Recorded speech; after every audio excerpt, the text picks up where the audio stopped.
Hello అండి, కొత్త వాళ్ళు ఎవరైనా మన ఛానల్ని విజిట్ చేస్తుంటే లైక్ చేసి సబ్స్క్రైబ్ చేసుకోవటం మాత్రం మర్చిపోవద్దు. ఇప్పుడు మనం దేవుడికి నైవేద్యంగా ఎలాంటివి పెడితే మంచి ఫలితాలు లభిస్తాయో ఇప్పుడు మనం తెలుసుకుందాం.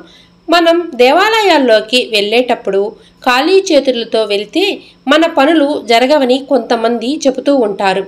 అందుకోసమే మనం దేవాలయాలకు వెళ్ళేటప్పుడు ఏదైనా కాయలను, కొబ్బరికాయను, పూలు వంటివి తీసుకుని వెళ్ళి పూజ చేస్తూ ఉంటాము.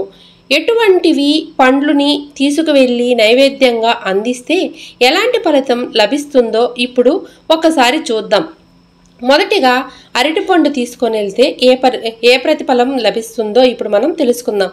ఈ పండు నైవేద్యంగా తీసుకుని పోవటం వల్ల ఏవైనా పనులు నిలిచిపోయి ఉంటే అవి ముందుకు సాగుతాయి. ఇక మనం తెలుసుకోవాల్సిన రెండవది కొబ్బరికాయ గురించి తెలుసుకుందాం. దీనిని తీసుకొని వెళ్ళటం వల్ల ప్రతి ఒక్క పని కూడా నెరవేరేందుకు ఎక్కువ అవకాశం ఉంది. ఇక మనం తెలుసుకోవాల్సిన మూడవ పండు సపోటా పండు. వివాహంలో ఏదైనా సమస్యలు ఎదురు కాకుండా ఉండేందుకు ఈ కాయను నైవేద్యంగా చేయటం మంచిది. సంబంధాలు కూడా సరిపోయే అవకాశాలు ఎక్కువగా ఉన్నాయి. ఇక మనం తెలుసుకోవలసిన నాలుగవ పండు అరటి గుజ్జు. ఇప్పుడు మనం దాని గురించి తెలుసుకుందాం.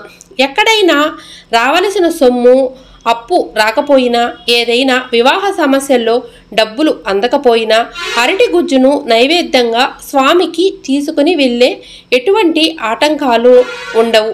ఇక మనం తెలుసుకోవలసిన ఐదవ పండు కమలా పండు. దాని గురించి ఇప్పుడు మనం తెలుసుకుందాం.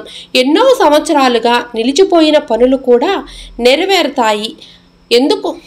అందుకోసం మనకు నమ్మకమైన వ్యక్తులు ఆ పని చేయటంలో సహాయపడతారు.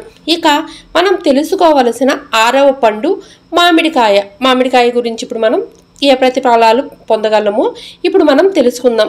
ఎక్కడైనా డబ్బులు రాకుండా ఇబ్బంది పడితే ఆ సమస్య నుండి విముక్తి కలుగుతుంది.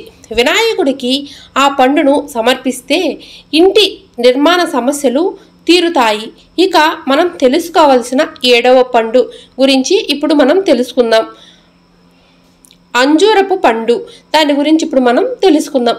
ఎవరైనా అనారోగ్య సమస్యలతో బాధపడుతున్నా, కీళ్ళ నొప్పులతో బాధపడుతున్నా ఈ కాయను నైవేద్యంగా సమర్పించటం వల్ల వాటి నుండి విముక్తి పొందవచ్చు.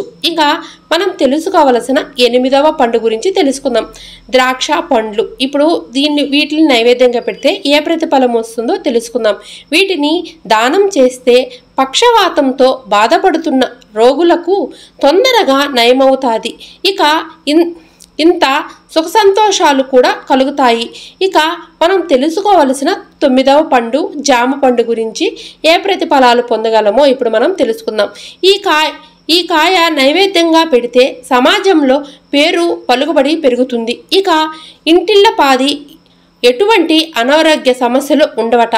ఇక thank you for the watching. Please నా ఛానల్ని విజిట్ చేయండి, నచ్చితే సబ్స్క్రైబ్ చేసుకోండి.